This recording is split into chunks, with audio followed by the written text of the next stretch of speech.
Hey guys, so my birthday just passed a couple weeks ago, and to me that's usually a sign and a reminder that a bunch of kids just graduated, whether it's college or high school, and it's only a matter of time before we start seeing a bunch of those, graduation speeches go viral of like some celebrity or some successful business person saying something really inspirational to the crowd. I mean, to be able to inspire a bunch of people with just your words, especially live in front of thousands of people, and then eventually millions when that video goes viral, that's the dream. Some people just have a natural gift with words. Unlike me, I have not much skill.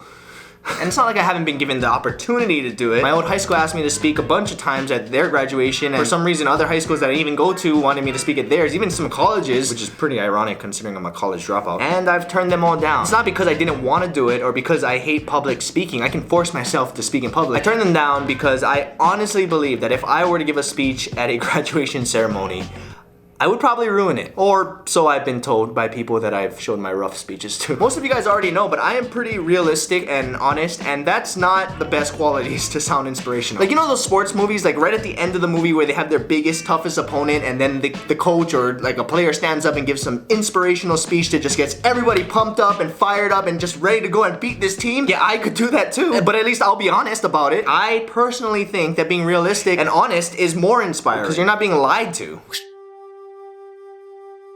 Look, I could tell you guys that we're going to be the best team stepping on that court tonight. I could tell you guys that we worked way too hard to be going down like this. I could tell you guys that it doesn't matter that they're bigger, faster, stronger, more athletic, that even though the entire city, the entire state has already counted us out, that we don't need to believe it. Because if we play with heart, if we play as a team, if we play like we want it more than they do, there is no way we can fail. Because we know what it's like to be the ones who are passed on. That's right. We know what it's like to be the ones to start at the bottom of the pit and work our asses off to get back to the top.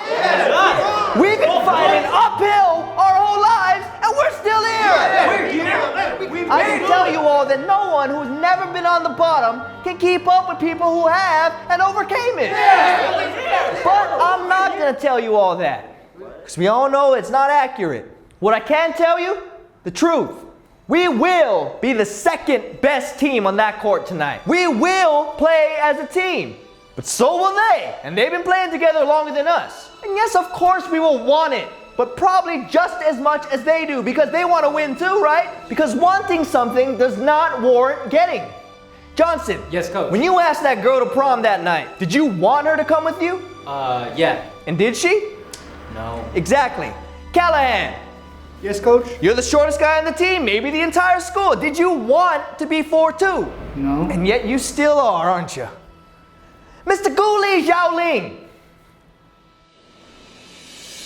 Yes, coach. When I picked you up for the game tonight, did you want me to run over your cat? Wait, what? I said, when I picked you up for the game tonight, did you want me to run over your cat and throw its half-dead body in the bushes by your house? What? I didn't even... Answer the question, Mr. Guli Xiaoling. No, of course not. Exactly. See, the lesson here is you can want something more than anyone else in the world and you still won't get it because the world does not revolve around all of you. Do you understand me? Yes, coach. What was that? Yes, coach. So what are we going to do tonight? Lose. How bad? Because who are we? The second best team. I said, who are we? Second best team. Out of how many? 2. Yes. Oh, come on! And we went to the state finals that year. We didn't play, but we cheered really good. Well, but back to the whole graduation speech thing. When I would get these graduation speech inquiries, I would start writing down a bunch of ideas on my phone, like how I would plan for a video. Not planned very well. I was just trying to be completely honest and just be me. And it turns out that me being me, trying to give advice to a bunch of graduates, is not only not inspirational, but borderline inappropriate according to some people. Not that they would know anything. They haven't given high school graduation speeches, so. I still think those speeches are decent and not inappropriate at all. In fact, I still have the drafts on my phone, so I can read you guys some of the lines that I had in these speeches that I was told to take out because they're inappropriate. You guys will see it. People are just too sensitive these days. I mean, like, seriously, it's a high school graduation. They're not teenagers. And all jokes aside, these are actual lines that I wrote for these speeches that I was told to take out. And I still don't see why. Here we go. Gotta get into the whole graduation speech voice. Inspirational. Tim Robbins, Tony Robbins, Anthony Robbins, Robin Bird, Robin Hood, Batman.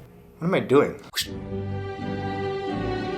Do whatever it is you want to do in life. If you want to be a drug dealer, go be a drug dealer. People need college as much as they need hair conditioner. You can do it. You don't need it. You already shampoo. There are going to be times that you become so overwhelmed by everything that you might even get to the point where you're thinking about killing yourself. Nobody likes to study unless you're some kind of freak. It doesn't matter if you never reach your goals or accomplish any of your dreams. You are going to fail. Whether it's a test or a job interview or even a relationship, you will fail. Life is like playing a video game. Life is like a Saiyan in Dragon Ball. Life is like a box of chocolates. Some of us have nuts and some of us don't.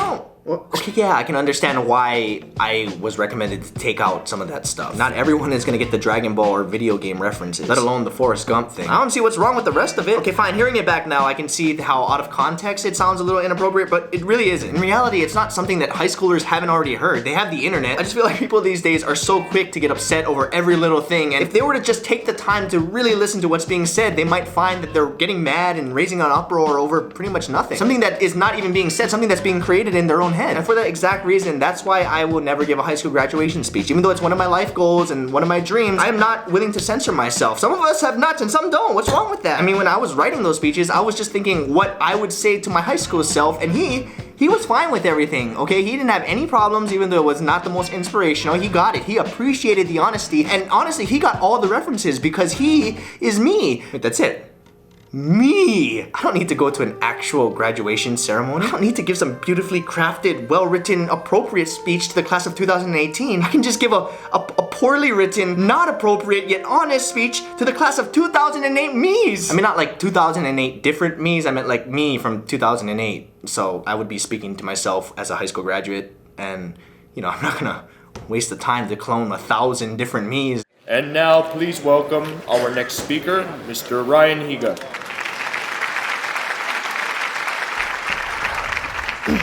Now, before I get started, I just wanted to say that I'm gonna do my best to keep this clean and appropriate for all of you while still being honest.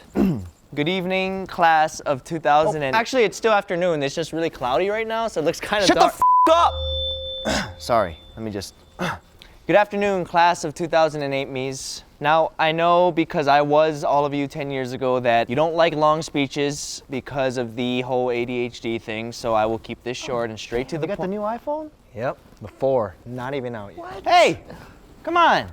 Bunch of freaking idiots, I swear. Hey, you really think we're gonna get that fat? I hope not. Look, I'm just gonna get straight to the point and start this off by asking the simplest question you can ask a person. What is the meaning of life? So many people, young and old, have a tough time answering that question. But wouldn't you think that should be the first thing that we figure out? The purpose of our lives, the reason why we're doing everything that we're doing? There's no right or wrong. Everyone can have their own answer, but to me, the meaning of life is happiness. I really believe that everything that we do throughout our lives is because we think it'll either make us happier or less unhappy than if we didn't do it. Even things that we don't want to do, like studying for a test all night. You're not gonna gain happiness from studying. Nobody likes to study unless you're some kind of freak.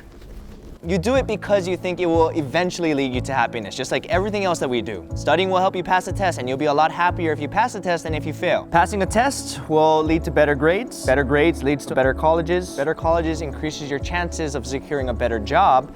And, oh, sorry, my phone locked real quick. Just 696969.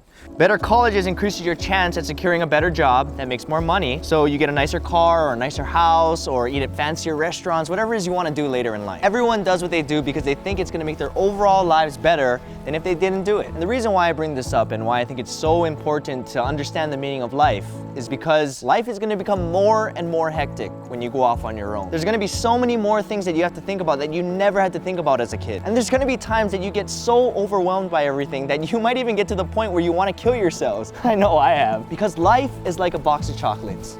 It can be sweet, it can be bitter, it can get a little nutty, and you no longer have your parents around anymore to eat those disgusting raspberry ones for you. You gotta deal with those on your own now. Well, and also life is like a box of chocolates because the more you get into it, the fatter you get as well. So, that's why. These low points in your life are going to happen to you if you want to grow as a person. Maybe not to the point of considering suicide, but just know that if it does get to that point, that it's not happening for no reason. And there can still be a benefit from it. Because if you survive and figure your way out of that situation and that mindset, you'll have the mental strength to be able to deal with anything in the future. And you can't acquire that kind of strength without going through extreme adversity. It's like a Saiyan in Dragon Ball. The more you beat up a Saiyan without killing him, the stronger he gets when he recovers. Yep. I understand that. This is the first point I've understood so far. I watched a bunch of those inspirational speeches because I had no idea what possible advice I could have for a bunch of graduates, and I wanted to get an idea what those other speakers were talking about. And a common theme that kept coming up were that they were all giving advice on how to strive for greatness, or how to reach your goals, or how to become successful, like they are. And it's inspiring because they're telling you how they were just like you when they were younger, and they weren't anybody special, and they failed over and over and over before they found any success. I agree with that message. Like I mentioned earlier, you are gonna have low points. Failure is a part of life. Whether it's a job interview or becoming a parent or starting a family, whatever it is, you're going to fail. I completely agree with that. A lot of these speeches were very inspiring, and they are helpful to help you reach what our society defines as success. But before we figure out how to reach success in life, shouldn't we at least try to figure out what success in life is? We spend so much time thinking about all these goals and dreams that we've had since we were little kids and how we're gonna reach them that we sometimes get so distracted that we forget why we're trying to strive for them in the first place. You can set and go after all the goals you want in life, but it all leads back to the same thing, the meaning of life, happiness. That should be your primary #1 goal, and everything else should come after. And I know that sounds super obvious and cliche and easier said than done at times, but I personally think it's very important to have that in the back of your mind and keep reminding yourself. That way when you start to stray from it, you'll recognize it. You'd be surprised how many people, including myself, focus so much on how to reach our individual goals or what our society defines as success that we don't even realize that we're not even happy anymore. And most of the time, that unhappiness is caused by ourselves. It's fixable, but we don't even recognize it. We get so caught up chasing after these goals and stress ourselves out so much to the point that we're miserable, but yet we just suck it up and we just keep going because we think that once we finally reach these goals, that all this stress and unhappiness is gonna go away and we're just gonna live a happy, jolly, gay life. Well, I can tell you from personal experience, that's not how it works. If you're not happy with your life on the journey to your end goal, you're most likely not gonna be happy even after you reach it. It's like playing a video game. You don't play a video game that you hate just because you think it's gonna be fun once you finally beat it. It's almost the exact opposite of that. The best part of the game is the journey. The moment you beat it, the fun is over. But it's exactly that. It's a moment of happiness, and that feeling will fade as soon as the end credits come rolling by. Then you're bored and it's time for a new game. My point is, don't let society's definition of success dictate your goals and dreams. And contrary to most inspirational speeches, I personally think that it doesn't matter if you never reach any one of your goals or accomplish any one of your dreams, if you're enjoying the journey. Don't waste your time playing a game that makes you miserable just because you saw the glorified trailers or because you heard all the hype around it. If you're not having fun playing it, it's not gonna get any more fun just because you beat it. There's a lot of other games out there and the night is still young. You guys have the time. Find the game that's meant for you and have fun playing it. That's the whole purpose of playing the game. That's the whole purpose of this journey. That's the whole purpose of life. With that being said, once again, congratulations, class of 2008 Mies. I hope you guys have a wonderful journey and a happy afternoon. Thank you.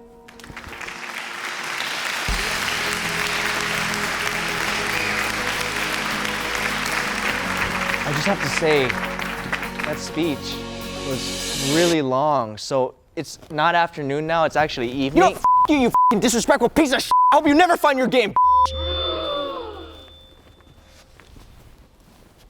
Yeah, this is also my way of saying stop sending me graduation inquiries, because clearly I've already mastered that, so why would I do it again?